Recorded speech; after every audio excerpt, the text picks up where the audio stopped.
Bismillahirrahmanirrahim. Assalamualaikum warahmatullahi wabarakatuh. Alhamdulillahi rabbil alamin. Wa bihi nasta'inu ala umurid dunya waddin. Wassalatu wassalamu ala ashrafil anbiya'i wa sayyidil mursalin Nabiyyina wa rasulina Muhammadin wa ala alihi wa sahbihi wa man tabi'ahum bi ihsanin ila yaumiddin. Wa ashhadu an la ilaha illallah wahdahu la sharika lah wa ashhadu anna Muhammadan abduhu wa rasuluh. Amma ba'd. Puji syukur alhamdulillah kita panjatkan kehadirat Allah Subhanahu wa taala atas limpahan karunia dan kenikmatannya,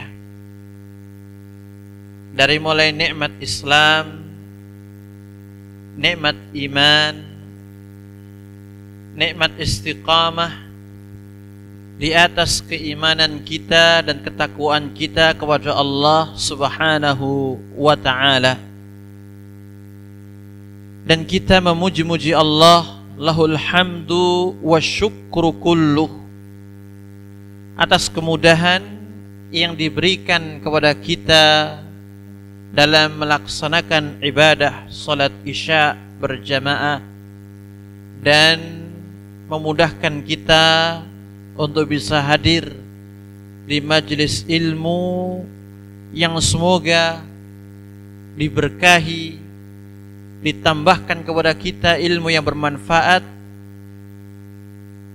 dan dicatat sebagai amal saleh yang memperberat amal kebaikan kita kelak di akhirat. Kedua kalinya, salat beriring salam semoga senantiasa tercurahkan kepada junjungan dan panutan kita, baginda Nabi yang mulia Muhammad sallallahu alaihi wa alihi wasallam, kepada keluarga beliau, para sahabatnya, dan orang-orang yang senantiasa mengikuti tuntunan Rasulullah sallallahu alaihi wasallam sampai akhir zaman. Para jamaah, para hadirin, para hadirat rahimani wa rahimakumullah, sebelumnya kami mohon maaf sebesar-besarnya atas keterlambatan kami mengingat kondisi jalan yang macet dan juga diguyur hujan sampai saya basah kuyup pula walaupun mengenakan mantel. Namun alhamdulillah Allah berikan kepada kami kemudahan untuk sampai di tempat ini yang sebelumnya saya belum pernah lewat jalan ini, belum tahu juga lokasi di sini. Jadi tadi dipandu sama Google Map ya. Akhirnya sampai juga, alhamdulillah, lahul hamdu wa syukru kulluh. Baik, Bapak Ibu sekalian yang dirahmati oleh Allah Subhanahu wa taala, pertemuan kita kali ini ya merupakan pertemuan perdana kita yang insyaallah taala di setiap bulannya di Sabtu yang pertama ba'da maghrib kita akan belajar bersama, mengkaji bersama satu kitab yang menjelaskan kepada kita tentang masalah akidah. Kitab ini berjudulkan Khudh Aqidatak Minal Kitabi Was Sunnatis Sahihah. Ambillah akidah Anda dari Al-Quran dan dari sunnah sahih dari Nabi yang mulia alaihi salatu wassalam. Kitab yang insyaallah ta'ala akan kita bahas ini merupakan kitab yang sangat simpel, ringkas, dan mencakup semua perkara-perkara akidah yang ada di dalam agama Islam, agama yang mulia ini.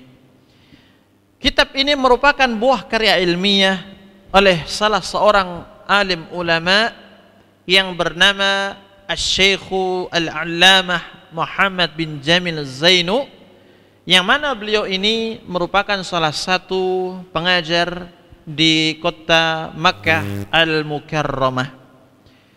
Berbicara tentang masalah akidah para jamaah, ini merupakan satu bahasan yang sangat pokok dan urgen untuk kita mengetahui, untuk kita memahami, untuk kita amalkan. Kenapa kita katakan demikian? Karena yang namanya akidah ini merupakan pondasi yang sangat-sangat mendasar, yang dibangun di atasnya keimanan, ketakwaan kita kepada Allah Subhanahu wa ta'ala. Di antara perkara yang menunjukkan betapa pentingnya masalah akidah, kita mengetahui dakwah para nabi, dakwahnya para rasul dahulu. Dari mulai rasul yang pertama Nabi Nuh alaihi salam, dan terus berdatangan para rasul-rasul Allah sampai rasul yang terakhir, yaitu Nabi kita Muhammad sallallahu alaihi wasallam. Semua dakwahnya mengajak umat untuk berakidah dengan akidah yang benar, mengajak mereka umat untuk menyembah hanya kepada Allah Subhanahu wa ta'ala, mengingatkan kepada mereka yang terjatuh dalam kesalahan terkait perkara akidah untuk kembali kepada siratal mustaqim, kembali kepada jalan Allah yang lurus, kembali kepada akidah yang benar. Dan itu pun Allah jelaskan di dalam banyak ayatnya, yang diantaranya adalah firman Allah Subhanahu wa ta'ala, وَلَقَدْ بَعَثْنَا فِي كُلِّ أُمَّةٍ رَسُولًا أَنِ اعْبُدُوا اللَّهَ وَاجْتَنِبُوا الطَّاغُوتَ. Dan sungguh benar-benar kami telah mengutus kepada setiap umat, karena masing-masing umat ini dia memiliki seorang utusan. Kalau kita umatnya Nabi Muhammad sallallahu alaihi wasallam, dan panutan kita adalah beliau sallallahu alaihi wasallam. Demikian pula Bani Israel, yang mana Allah utus kepada mereka Nabi Musa, Allah utus kepada mereka Nabi Isa. Dan masing-masing umat ini Allah utus kepadanya para rasulnya. Untuk apa rasul ini Allah utus kepada mereka? Ani'budullah, agar mereka beribadah hanya kepada Allah. Wajtanibut taghut, dan menjauhi taghut. Dan di sini kata para ulama, inilah dakwah yang dibawa oleh para rasul Allah, dakwah yang dibangun di atas akidah yang benar, yang dinamakan dengan dakwatut tauhid, dakwah menyeru umat untuk mengesahkan Allah di dalam beribadah kepadanya. Yang kedua, tentu kita mengetahui bahwasanya Al-Quran yang Allah turunkan kepada Rasulullah sallallahu alaihi wasallam itu tidak serta-merta Allah turunkan semuanya dalam bentuk satu kitab, tidak. Tapi Allah turunkan Al-Quran itu secara berangsur-angsur. Di antara ayat-ayat Al-Quran yang Allah turunkan secara berangsur-angsur di awal kali dakwah Rasulullah sallallahu alaihi wasallam adalah ayat-ayat yang dikenal dengan istilah Makkiyah. Betul nggih? Makkiyah. Artinya ayat-ayat yang diturunkan kepada Rasulullah alaihi salatu wassalam sebelum hijrahnya beliau ke kota Madinah. Nah, kata para ulama ahlu tafsir, ayat-ayat Makkiyah yang di dalamnya ada surat-surat Makkiyah ini berbicara tentang perkara akidah. Qul huwallahu ahad. Surat Makkiyah berbicara tentang masalah keesaan Allah. Qul a'udzu birabbil falaq. Makkiyah juga. Qul a'udzu birabbin nas. Makkiyah pula. Dan kebanyakan surat-surat pendek yang tertuang dalam juz amma, kata para ulama, termasuk ayat-ayat Makkiyah dan surat-surat Makkiyah karena semuanya berbicara tentang akidah, mengajak umat untuk menghambakan diri hanya kepada Allah Subhanahu wa ta'ala. Dan ayat-ayat Makkiyah ini dikenal dengan ringkasnya ayat namun mendalam maknanya, berbicara tentang keesaan Allah, zat Allah Subhanahu wa ta'ala, berbicara tentang surga, berbicara tentang neraka, dan seterusnya. Yang ini semuanya memiliki sangkut pautnya dengan perkara akidah. Kemudian yang ketiga, para ulama ahlus sunnah wal jamaah di dalam mereka menulis kitab-kitab mereka, di dalam mereka menyampaikan ilmu kepada para umat ini, mereka memulainya dari sisi akidah terlebih dahulu. Kenapa? Karena para ulama mengetahui bahwasannya ini adalah perkara yang telah dituntunkan oleh Nabi yang mulia alaihi salatu wassalam. Kenapa? Karena perkara akidah inilah yang bisa merubah manusia dari yang asalnya buruk dan jelek menjadi baik, dari asalnya kufur kepada Allah menjadi beriman. Kenapa? Karena itu yang dicontohkan oleh Nabi sallallahu alaihi wasallam. Kita bisa melihat Umar bin Khattab dulu bagaimana sebelum dia masuk Islam. Kita pun juga melihat bagaimana Khalid bin Walid sebelum masuk Islam.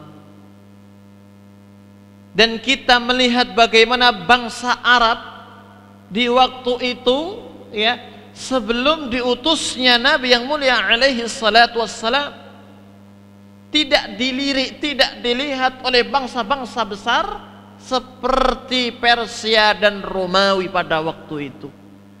Karena porosnya dunia di waktu itu adalah Romawi dan juga Persia. Bangsa Arab tidak punya apa-apa, tidak dilihat sama sekali, orang rendahan, sukanya perang sama kabilahnya sendiri, perang sama sukunya sendiri, suka mabuk dan seterusnya.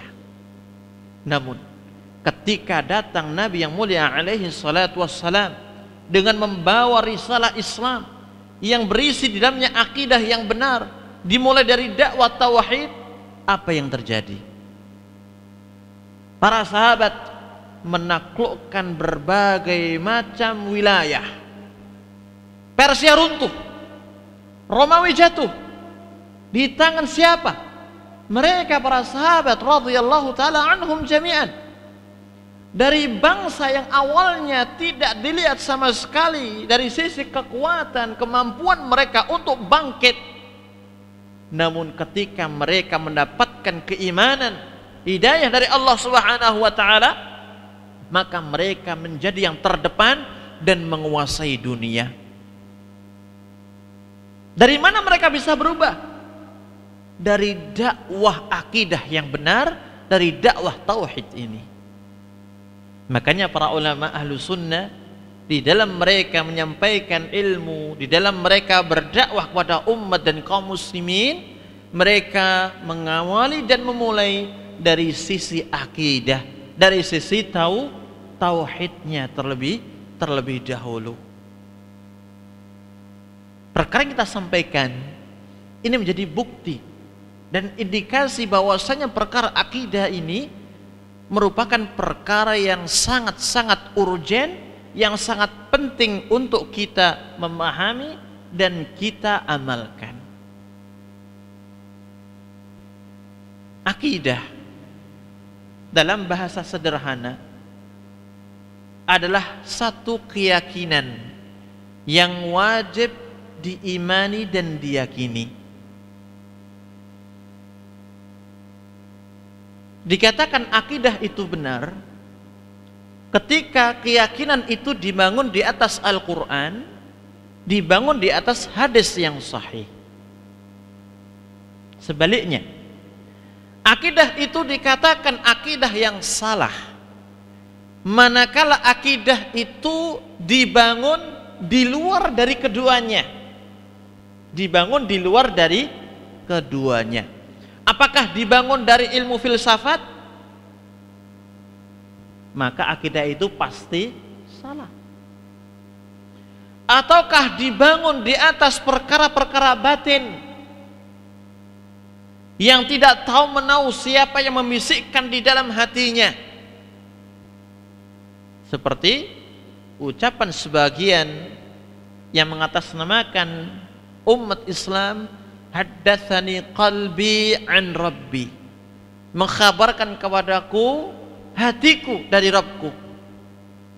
Dia bukan nabi, dia bukan rasul. Dari mana bisa mengatakan seperti ini? Tidak mungkin. Tidak lain itu merupakan bisikan dari syaitan. Apakah dari golongan jin maupun dari manusia? Akidah tidak dibangun di atas mimpi-mimpi. Saya mimpi begini, oh ternyata harus begitu ya. Tidak. Tapi kembali, akidah harus dibangun di atas Al-Quran dan hadis yang sahih. Kenapa? Karena sumber Islam itu hanya ada dua. Kenapa Bapak Ibu? Al-Quran dan hadis Nabi. Ketika Allah mengatakan inna nazzalna dzikra wa inna lahu lahafizun, sesungguhnya kami menurunkan az-zikra. Kata para ulama, az-zikra di sini Al-Qur'an. Dan termasuk di dalamnya kata zikra adalah hadis Nabi yang mulia alaihi salatu wassalam. Loh kenapa? Karena tidak mungkin kita bisa memahami Al-Quran tanpa hadis Nabi. Karena hadis Nabi ini terkait ya dengan penjelasan dan penafsiran apa yang ada di dalam Al-Quranul Karim. Allah perintahkan kita salat, wa aqimus shalah, dan tegakkan oleh kalian apa? Salat. Apakah di dalam Al-Quran Allah rincikan bagaimana salat? Apakah di dalam Al-Quran Allah jelaskan sedetail-detailnya salat itu dimulai dari takbiratul ihram dan berakhir dengan salam? Tidak, kan begitu. Tapi dari mana hal itu kita ketahui? Dari hadis Nabi. Nabi mencontohkan secara perbuatan dan Nabi menjelaskan secara ucapan. Dari situlah para ahlu tafsir bahwasannya yang dimaksud dengan kata az-zikra itu adalah Al-Quran dan hadis Nabi yang mulia sallallahu alaihi wasallam. Kemudian Nabi yang mulia alaihi salatu wassalam pernah mengatakan dalam hadis yang sahih, taraktu fikum amrayni lan tadillu ba'di ma in tamassaktum bihima, kitab Allah wa sunnati. Aku meninggalkan kepada kalian dua pusaka. Dua pusaka. Yang mana jika kalian berpegang teguh dengan dua pusaka ini, kalian tidak akan pernah tersesat sepeninggalku, kata Nabi. Ketika Nabi tidak ada, maka umatnya diberikan dua pusaka. Apabila umat ini dia berpegang teguh dengan pusaka ini, maka mereka akan selamat, mereka akan berada di atas siratal mustaqim, dan mereka menjadi orang yang bahagia dunia akhirat. Apa kata Nabi? Kitab Allah wa sunnati. Yang pertama adalah kitab Allah, yaitu Al-Quranul Karim, dan yang kedua adalah sunnahku. Artinya apa? Hadis-hadisku. Nah, di sini jelas bagaimana ya Nabi yang mulia alaihi salatu wassalam menunjukkan kepada kita bahwasannya sumber rujukan kita umat Islam itu adalah Al-Quran dan hadis Nabi yang mulia alaihi salatu wassalam. Sehingga di dalam kita membangun akidah, memahami akidah dan meyakini perkara-perkara akidah itu harus dibangun di atas Al-Quran dan di atas hadis Nabi yang mulia alaihi salatu wassalam. Kita lanjut? Lanjut. Baik, ini muqaddimah ya. Sekarang kita akan sampaikan bahasan pertama dari kitab Khudh aqidatak, ambillah akidah Anda minal kitabi was sunnati sahihah, dari Al-Quran dan sunnah yang sahih. Di awal bab ini beliau rahimahullahu ta'ala menjelaskan kepada kita tentang haqqullahi alal ibad, hak Allah terhadap hamba-hambanya. Kita semua hamba Allah, bukan? Iya, kita semua adalah hambanya Allah, Abdullah. Kenapa dikatakan kita ini hamba Allah? Karena Allah yang menciptakan kita. Allah yang menciptakan kita melalui bapak ibu kita. Dan Allah lah yang mengatur urusan kita semua. Dari mulai kita di perut ibu sampai kita lahir, sampai tumbuh dewasa, itu yang ngatur urusan kita siapa? Allah, bukan kita. Dulu waktu kita di perut ibu kita, apakah kita ngerasa kalau kita ini di perut ibu? Tidak kerasa. Tiba-tiba apa? Lahir cepat, ya. Kemudian menjadi seorang bayi yang begitu cepat tumbuh besarnya. Proses dari mulai janin sampai seorang bayi itu yang mengatur perkembangannya adalah Allah, bukan ibu, bukan kita. Bahkan ketika kita sudah di usia dewasa ini pun tetap tidak terlepas dari pengaturan Allah Subhanahu wa ta'ala. Rizki kita sudah diatur sama Allah. Betul batin ini? Iya. Umur dan usia kita juga diatur oleh Allah Subhanahu wa ta'ala. Jodoh kita, Bapak Ibu, ya, sudah diatur oleh Allah Subhanahu wa ta'ala. Anak kita punya anak berapa, laki perempuan, sudah diatur oleh Allah Subhanahu wa ta'ala. Sampai mati pun itu sudah diatur sama Allah. Makanya ketika urusan kita semuanya dipegang oleh Allah, Dia zat yang menciptakan kita, maka disitulah letak penamaan seorang hamba. Ketika kita menjadi hambanya Allah, ketika ada hidup di dunia ini, apakah kita bebas dari yang namanya kewajiban?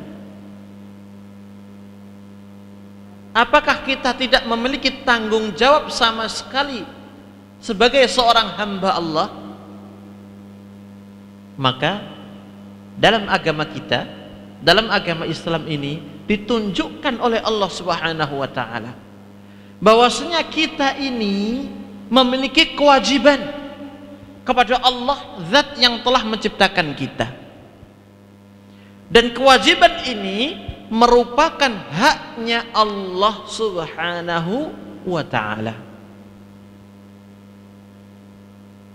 Dalam kehidupan rumah tangga suami dan istri, kewajiban suami napa Bapak?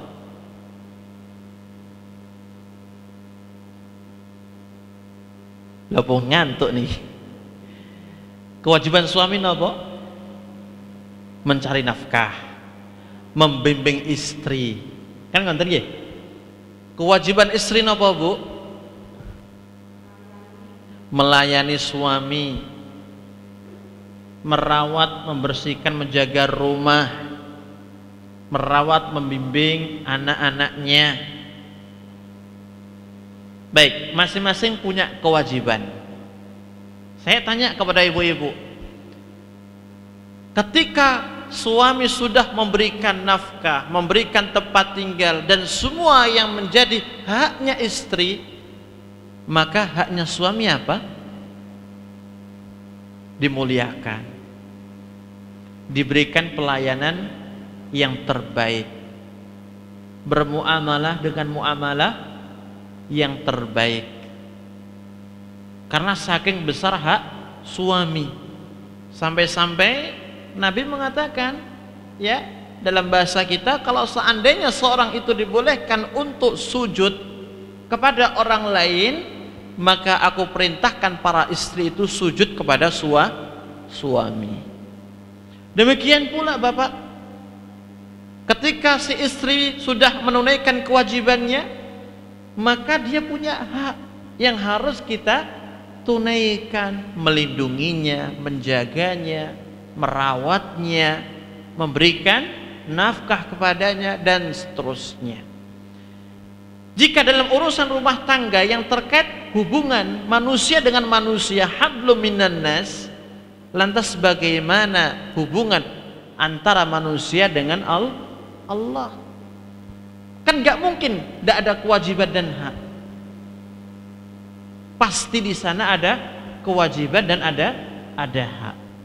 Nah, Islam menjelaskan kepada kita bahwasanya Allah itu punya hak yang wajib kita tunaikan kepadanya Subhanahu wa ta'ala. Di sini beliau mengatakan, dan buku ini Bapak Ibu sekalian, beliau paparkan dalam bentuk tanya jawab, pertanyaan dijawab, pertanyaan dijawab. Berbeda dengan kitab-kitab yang lain yang merupakan deskriptif, penguraian dan pemaparan saja. Tapi di sini desain dengan metode tanya jawab. Limadza khalaqanallah? Ini pertanyaan yang pertama, dan ini nanti mengarahkan kepada apa? Haknya Allah yang harus kita tunaikan. Kata beliau, limadza khalaqanallah? Jika kita ini adalah seorang hamba yang Allah ciptakan, apa alasan Allah menciptakan kita? Atau dengan bahasa yang lain, mengapa Allah menciptakan kita ada di dunia, hidup di dunia?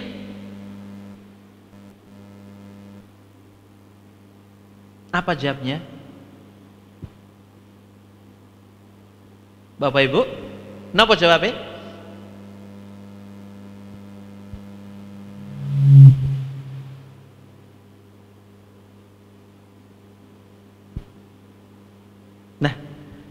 Ketika kita terdiam, berarti kita membutuhkan satu ilmu untuk bisa mengetahui hikmah di balik Allah menciptakan kita.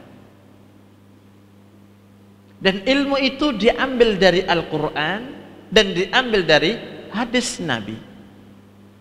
Dan disinilah nantinya kita mengetahui pentingnya perkara akidah. Kenapa? Karena tujuan diciptakannya kita itu memiliki sangkut paut yang sangat kuat dengan perkara akidah. Beliau mengatakan, khalaqana lina'budahu. Allah menciptakan kita itu untuk beribadah kepadanya. Wala nusyrika bihi syai'an. Dan kita tidak menyekutukannya dengan sesuatu apapun. Ini alasan kenapa Allah menciptakan kita. Inilah tujuan kenapa Allah menjadikan kita ada. Yang sebelumnya apa? Tidak ada. Lam yakun syai'an madhkura. Yang mana manusia ini sebelumnya tidak ada sama sekali, tidak ada wujudnya. Kemudian Allah adakan, Allah ciptakan. Maka tujuannya adalah kita beribadah hanya kepada Allah dan tidak menyekutukan dengan yang lain. Ini tujuan hidup kita.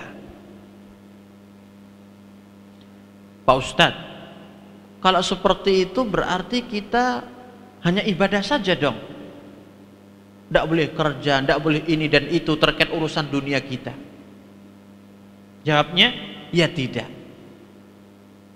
Artinya ibadah itu adalah harga mati.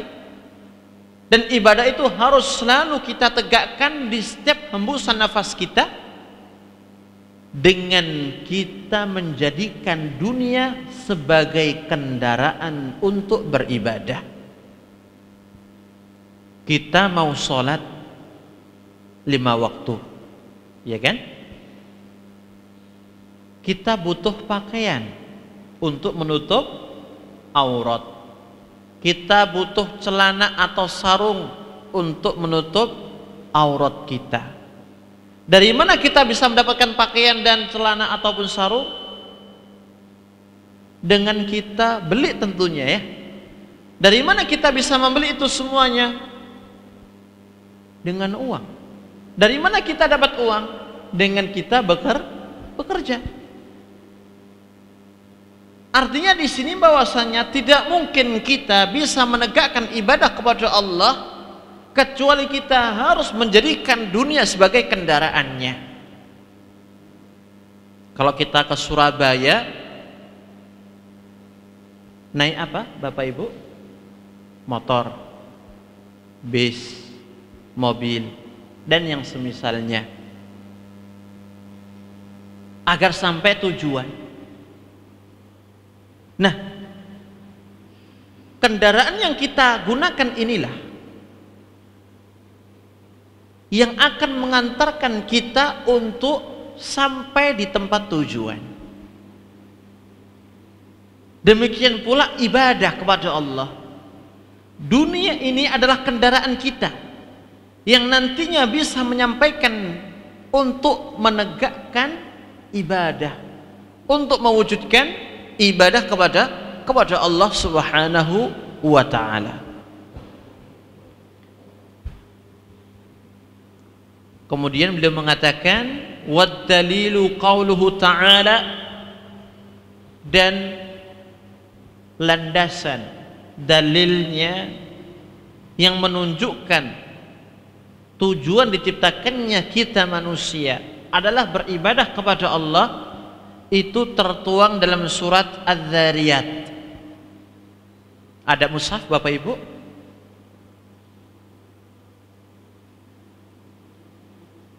Ada Quran mungkin bisa kita lihat, atau ada yang hafal?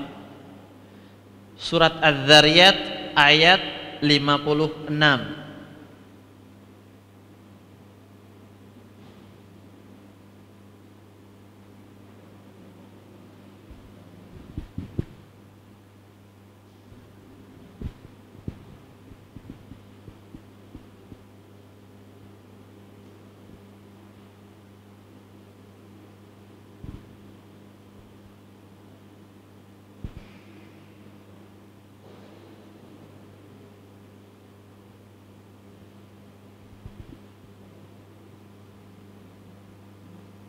Surat Az-Zariyat ayat 56.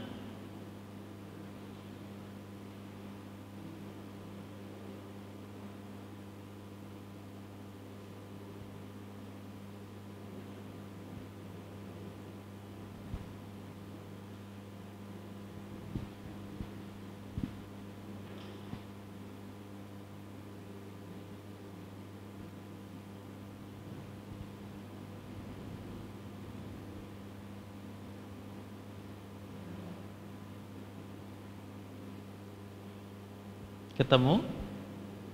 Belum ketemu.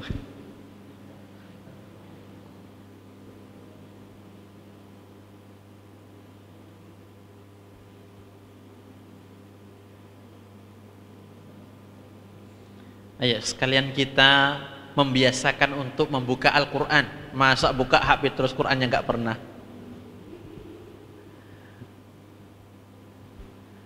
Kalau HP tidak bisa ditinggal, Qurannya bisa ditinggal. Kita biasakan kembali untuk sering buka Al-Quran.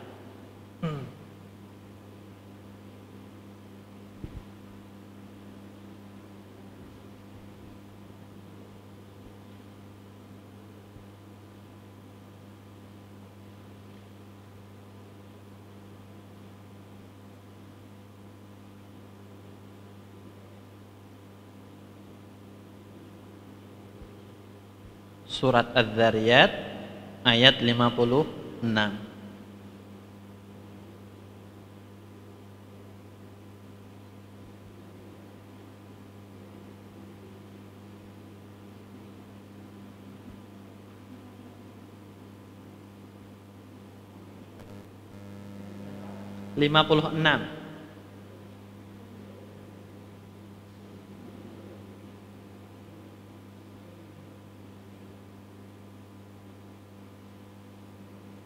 Ketemu?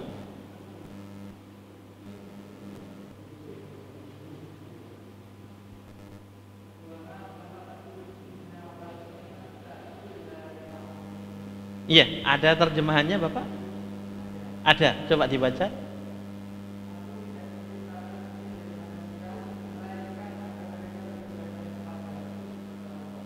Nah, Al-Quran yang kita yakini adalah firman Allah, ya. Allah menjelaskan kepada kita di ayat tadi di surat Az-Zariyat ayat 56. Allah menjelaskan tujuan penciptaan kita, Bapak Ibu. Apa kata Allah? Wa ma khalaqtu, dan tidaklah aku menciptakan al-jinna, jin, wal insa, dan manusia, illa liya'budun, kecuali agar mereka beribadah kepadaku. Artinya menyembahku semata. Nah, di sini Allah Subhanahu wa taala memberikan penjelasan yang sangat gamblang agar kita hamba-hamba Allah ini berada di atas jalannya yang lurus. Dan itu yang kita minta, ya kan? Di setiap sholat kita, ihdinas siratal mustaqim, tunjukkan kami jalan yang lurus. Allah tunjukkan tujuan hidup kita ini adalah ibadah kepada Allah. Artinya apa?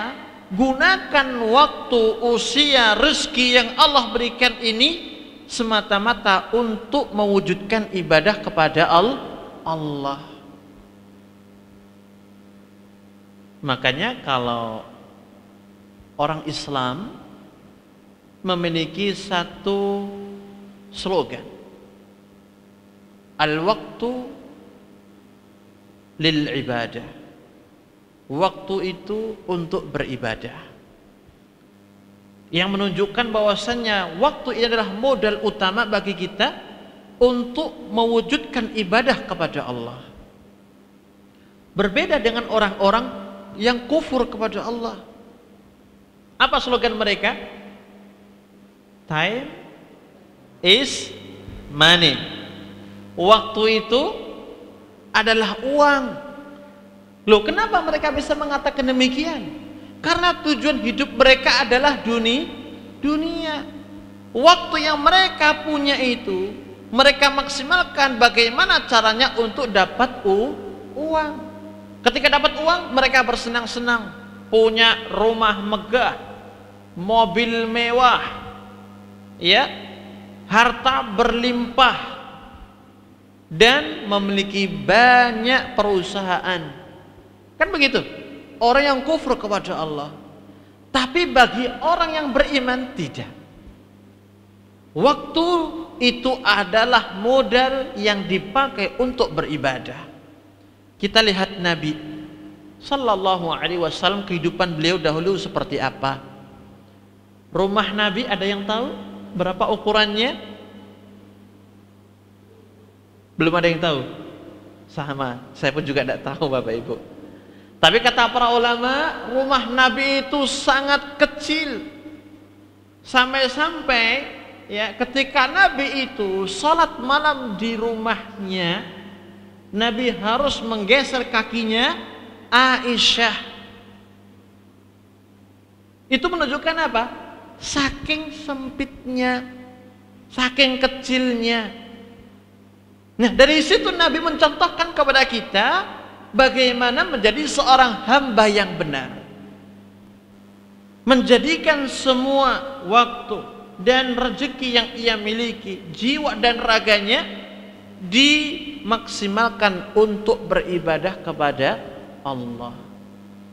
Dan itu yang Allah sampaikan ketika mengatakan, qul inna salati wa nusuki wa mahyaya wa mamati lillahi rabbil alamin. Katakan, sesungguhnya salatku, ibadah kurbanku, hidup dan matiku aku persembahkan kepada siapa?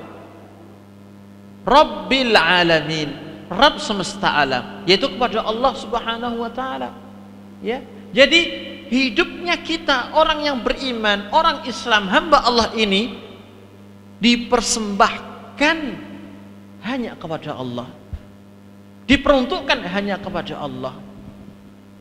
Berarti kita hidupnya ibadah terus Ustaz di dunia. Iya.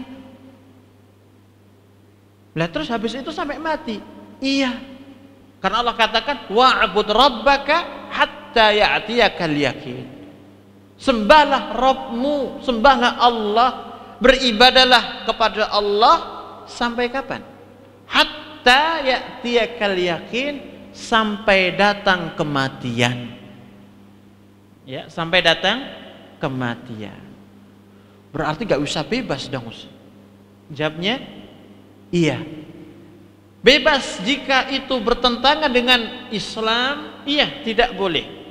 Tapi kalau bebas dalam artian masih dalam lingkup dibolehkan dalam Islam, silahkan.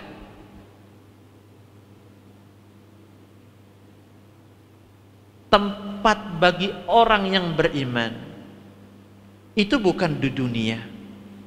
Tempat hidupnya orang yang beriman yang hakiki itu di surga, bukan di dunia. Makanya Nabi kita yang mulia alaihi salatu wassalam itu pernah menyampaikan ya kepada para sahabatnya, yang berarti kepada kita semua, jadilah kamu itu di dunia ini seperti seorang yang sekadar lewat. Menjadikan dunia ini adalah tempat istirahat sementara yang kemudian ia melanjutkan perjalanannya menuju akhirat. Dan Nabi mengatakan la aisha illa aishul akhirah. Tidak ada kehidupan yang hakiki kecuali kehidupan akhirat, yaitu surga. Jadi hidupnya orang mukmin yang sejati itu di surga, bukan di dunia. Di dunia itu adalah tempat ujian. Di dunia ini adalah kita diuji oleh Allah. Apakah kita menjadi orang yang bersyukur atau menjadi orang yang kufur, wal'iyadzubillah. Makanya yang namanya ujian ya, itu silih berganti. Satu hilang, muncul lagi yang lain. Kan begitu. Ini semata-mata apa? Untuk meninggikan derajat kita kelak di akhirat. Jadi ini adalah hakikat tujuan kita. Kita beribadah kepada Allah Subhanahu wa taala di dunia sampai akhir hayat, sehingga nanti di akhirat kita tinggal apa? Panen. Dalam artian mendapatkan janji Allah Subhanahu wa taala. Kemudian dalam sebuah hadis Nabi yang mulia sallallahu alaihi wasallam menyampaikan, haqqullahi 'alal 'ibadi an ya'buduhu wa la yusyriku bihi syai'a.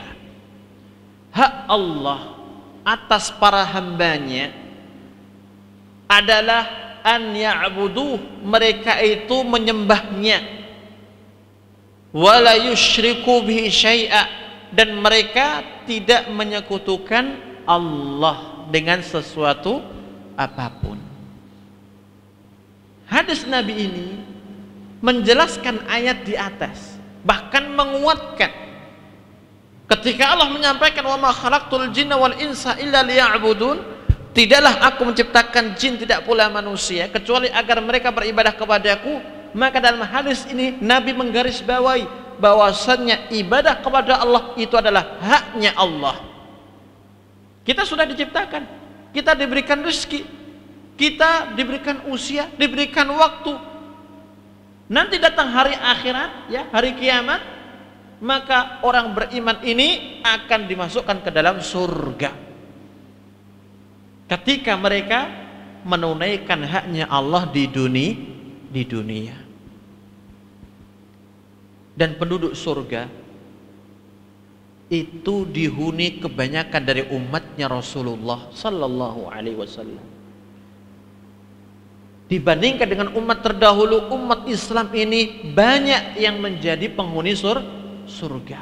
Walaupun jumlahnya mereka sedikit dibandingkan dengan jumlahnya umat terdahulu, ternyata umat Islam merupakan penghuni yang terbanyak dari umat-umat terdahulu di surga kelak.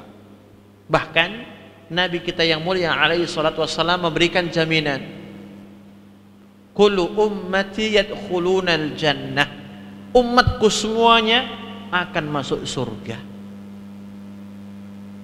Syaratnya apa? Man ata'ani dakhalal jannah, orang yang taat kepadaku pasti masuk surga. Ini syaratnya. Ketika kita taat kepada Nabi dalam urusan apa? Semuanya. Di dalam kita membangun perkara akidah harus sesuai dengan apa yang dijelaskan oleh Nabi dalam hadis-hadisnya. Di dalam kita membangun perkara ibadah harus mencontoh Nabi. Man ata'ani, barang siapa yang taat kepadaku, dakhalal jannah, pasti masuk surga, kata Nabi. Sebaliknya, orang yang tidak taat kepada Nabi, yang tidak mau membangun akidahnya di atas tuntunan Nabi, maka dia tidak akan masuk surga. Wa man asani faqad aba, dan orang yang menentangku, bermaksiat kepadaku, kata Nabi, tidak mau mengikuti tuntunan dan sunnahku, maka orang itu adalah orang yang enggak mau masuk surga. Berarti tempat kembalinya di neraka, wal iyadzu billah.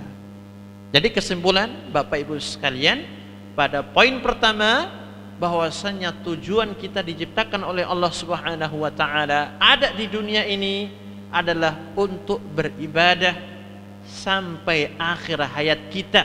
Beribadah hanya kepada Allah Subhanahu wa taala tanpa menyekutukan dengan yang lainnya, dengan menjadikan dunia ini sebagai kendaraan di dalam menwujudkan ibadah kepada Allah Jalla wa Ala.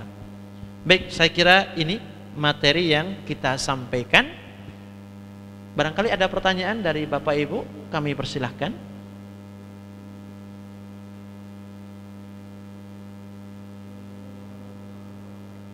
Waalaikumsalam warahmatullahi wabarakatuh.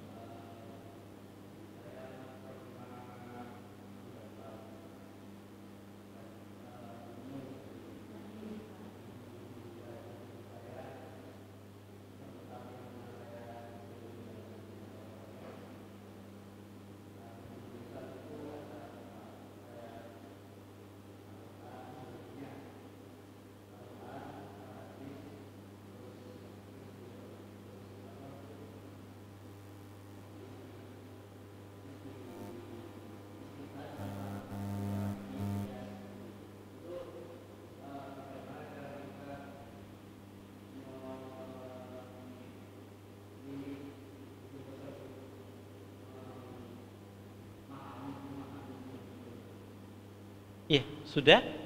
Baik, baik. Iya. Tadi kita sampaikan bahwa sumber hukum dalam agama kita, rujukan utama adalah Al-Quran dan Sunnah. Lantas bagaimana Ustadz dengan dua sumber hukum yang lain yang disampaikan oleh ahli ilmu? Di sana ada ijma namanya, ya, ijma dan qiyas, kan begitu? Baik. Dalam hal ini tidak ada pertentangan sama sekali, tidak ada perbedaan dan perselisihan. Kenapa? Karena ijma' dan qiyas itu dibangun di atas Quran dan hadis Nabi. Sumber utamanya dua, kan begitu? Dari sinilah nanti keluar ijma', keluar qiyas. Walaupun nanti di sana, ya, di sebagian madhab yang lain itu dikenal ada poin yang lain, al-maslahatul mursalah, ada al-ihsan dan lain sebagainya. Nah, sekarang kita tunjukkan bahwasannya ijma dan qiyas itu tidak bertentangan dengan Al-Quran dan hadis Nabi. Kita ambil contoh dalam masalah al-mashu alal khuffain. Apa itu? Mengusap sepatu. Ketika seorang mengenakan sepatu, ya, di dalam berwudu tidak usah melepasnya, cukup mengusapnya. Para ulama berijma, sepakat bahwasannya ini adalah syariat Islam, syariatnya Nabi yang mulia alaihi salatu wassalam. Loh, dari mana para ulama itu, ya, khususnya mereka para sahabat, berijma, bersepakat kalau mengusap sepatu itu termasuk syariat? Jawabnya, karena mereka mendapati hadis Nabi yang sahih. Hadis Nabi yang sahih, yang mana pada waktu itu ada seorang sahabat yang mendampingi Nabi dalam perjalanannya. Ketika Nabi beliau ingin berwudu, ya, didatangkanlah air dan dituangkan air itu sampai Nabi berwudu.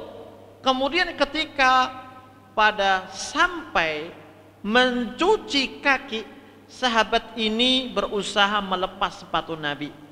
Kata Nabi, da'huma, tinggalkan dua sepatu ini. Fa inni adkhaltuhuma tahiratain. Sesungguhnya aku memasukkan kedua kakiku ini dalam keadaan suci. Dan di situ Nabi hanya mengusap. Dan hadis ini diriwayatkan oleh para sahabat banyak, sehingga terjadi satu kesepakatan bersama yang menunjukkan hukum bahwasannya al-mashu 'alal khuffain, mengusap dua sepatu ini adalah syariat Nabi. Kembalikan ke hadis. Adapun qiyas pun juga sama. Ketika kita mendapati firman Allah yang mengharamkan khamr, kemudian dari situ para ulama melihat bahwasannya di antara sebab kenapa Allah mengharamkan khamr, ada unsur memabukkan yang menghilangkan akal sehat. Agama Islam itu menjaga akal, memelihara akal. Ketika ada satu perkara yang merusak akal, maka itu diharamkan oleh Allah. Khamr Allah haramkan.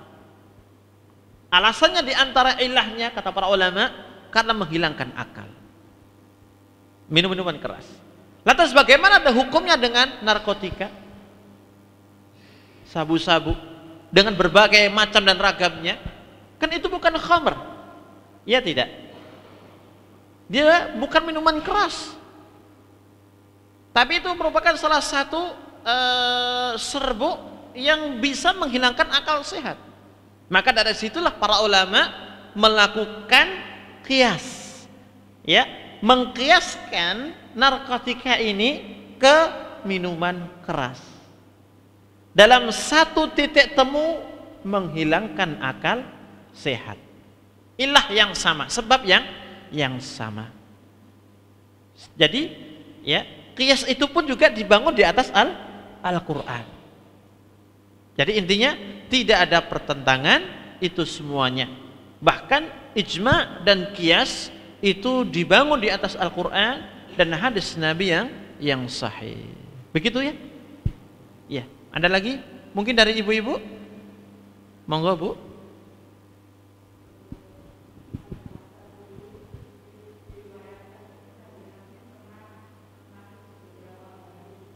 Pernah apa? Menangis.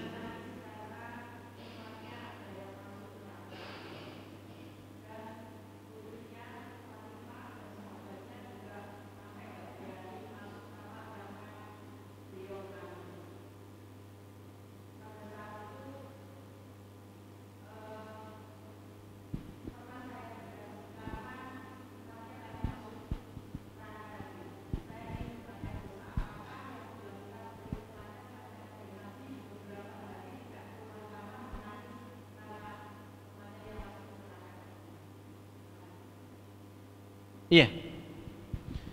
Jadi ini pertanyaan terkait dengan sebuah riwayat hadis.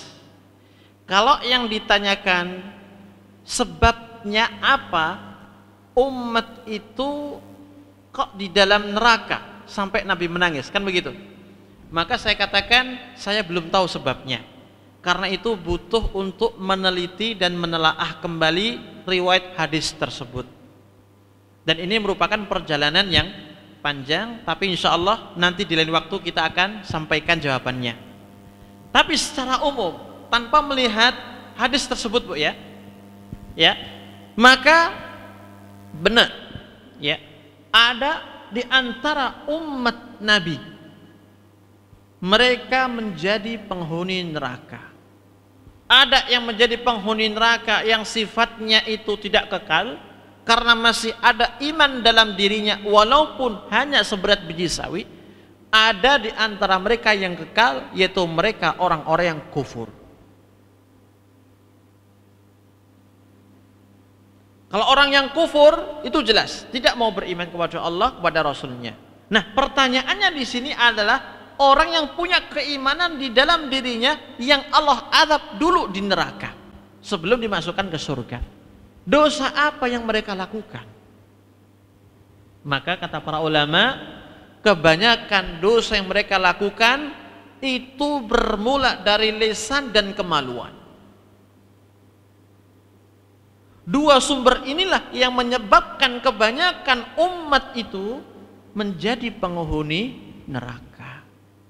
Dan itulah yang disampaikan Nabi kepada Mu'adz bin Jabal, yang merupakan wasiat kepada sahabatnya Mu'adz bin Jabal untuk menjaga lisannya. Makanya dalam riwayat yang lain Nabi mengatakan, ya, man kana yu'minu billahi wal yaumil akhir falyakul khairan aw liyasmut. Barang siapa yang beriman kepada Allah dan hari akhir, maka hendaknya dia berkata yang baik. Jika tidak bisa, hendaknya dia diam. Ini dua sebab terbesar yang menyeret kebanyakan umat Islam menjadi penghuni neraka, yang sifatnya tidak kekal ya, karena ini termasuk perkara kabairudz dzunub, dosa besar. Jadi ini dua hal ini. Adapun nanti terkait dengan secara khusus hadis Nabi yang Ibu sampaikan tadi, mungkin kita akan coba menggali kembali. Ya, insya Allah di pertemuan berikutnya akan kita sampaikan jawabannya. Allahu a'lam bishawab. Cukup nggih? Nggih, baik Bapak Ibu sekalian, demikian yang bisa kita kaji bersama dari kitab Khudh Aqidatak minal Kitabi was Sunnah. Semoga ini menjadi ilmu yang bermanfaat bagi kita, dan semoga Allah Subhanahu wa taala memberikan tambahan iman, tambahan ilmu nafi' dan juga keberkahan di usia dan waktu kita. Dan kurang lebihnya mohon maaf. Wa sallallahu ala nabiyyina Muhammadin wa alihi wa sahbihi wa sallam. Subhanakallahumma wa bihamdika asyhadu an la ilaha illa anta astaghfiruka wa atubu ilaik. Wassalamu alaikum warahmatullahi wabarakatuh.